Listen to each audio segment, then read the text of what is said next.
పశ్చిమ గోదావరి జిల్లాలో వాలంటీర్పై దాడి కలకలం రేపింది. గుర్తు తెలియని వ్యక్తులు దాడికి దిగడంతో గాయాలతో ఉన్న వాలంటీర్ని ఆసుపత్రికి తరలించి చికిత్స అందిస్తున్నారు.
నాకు ముగ్గురు కొడుకులండి. ముగ్గురు కొడుకులు పెద్ద అయినా పంచాయతీలో ఉంటుండో నడిపోయిన వాలంటీర్ బీఫామ్స్ అయిందండి. అంతే అయినా కానీ వాలంటీర్ చేసుకుంటుంది జాబులు లేక. వాలంటీర్ చేసుకుంటే చిన్నబ్బాయి హైదరాబాద్లో ఉంటుండే. ఈయనకి కూడా పెన్షన్ వస్తుంది. ముగ్గురికి అందరికీ అందులోనే జాబులా అన్నట్టు. ఆయనదేమో ప్రైవేటు, ఈయనదే ఇక ఈ జగనన్న ద్వారా ఈ జాబు అందరికీ అందులోనైనా ఆడింట్లోనైనా జాబులని వాళ్ళకి మొదటి నుంచి ఇష్టం ఉండదండి. ఇదివరకే గొడవలు చేసి మా ఊరు ప్రెసిడెంట్ గారి ద్వారా మాకు ఎవరికి తెలవకుండా తీసేయాలని చెప్పి వాళ్ళ దగ్గరికి వెళ్ళారు. వాళ్ళ దగ్గరికి వెళ్ళినా కానీ వాళ్ళు ఏమన్నారో మాకు తెలియదు. కానీ ఇంటికి వచ్చాక మాకు ఈ సంగతి తెలిసింది. తెచ్చాక సరే అయితే మా పిల్లోడు ఉంటే ఇవ్వడని కూడా మేము అన్నాం.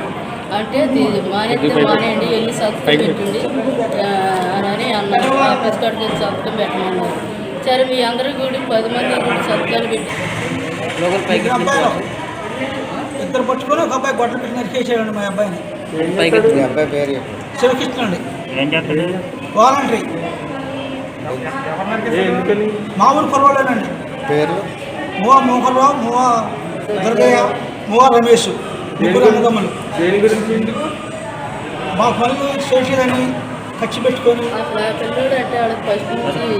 నువ్వు వాలంటీర్ చేయటమని చెప్పి ఖర్చు పెట్టి